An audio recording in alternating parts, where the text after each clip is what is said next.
Eric, chef de produit skate et longboard.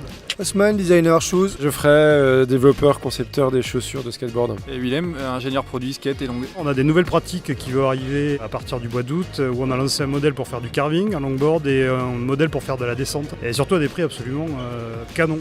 Je serais très fier si tous les skateurs débutants démarraient leur expérience avec des chaussures Oxelo. C'est pas mal ça. Moi c'est pareil mais avec les planches en fait. Willem, tu fais quoi chez Oxelo? Moi je suis ingénieur produit sur le skateboard et le longboard et le wakeboard. Ok, tu vas nous parler de quoi aujourd'hui? Je vais vous parler du prochain longboard de dancing d'Oxelo. Ah non, je redoutais cette interview, le voilà. Pour bien faire du dancing, il faut une planche qui soit très réactive.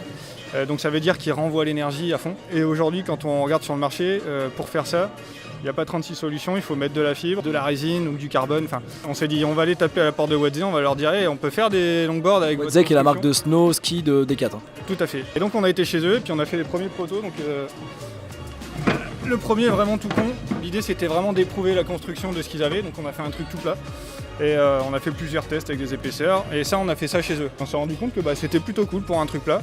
Et donc on a voulu aller à l'étape supérieure, leur expliquer ce qu'on voulait faire et savoir s'ils étaient chauds. Ils nous ont fait un premier proto avec le seul longboard Oxelo brandé Watzé. Après le but c'était de sortir justement un shape qui soit utilisable en dancing. On avait un stagiaire qui était chez nous, qui est Théo, qui était très fort en dancing. Donc en fait lui il a l'idée le truc sur l'atelier de shape. Et après on s'est basé aussi sur les ambassadeurs comme on a présenté tout à l'heure. Donc on a eu un vendeur espagnol qui est venu, qui est très bon sur le dancing. Et en plus on a eu une personne externe qui est un designer freelance. Ils ont bossé sur le shape, donc on a défini un shape qu'on a pressé ici. Ça c'est une construction en érable, donc classique, skate classique.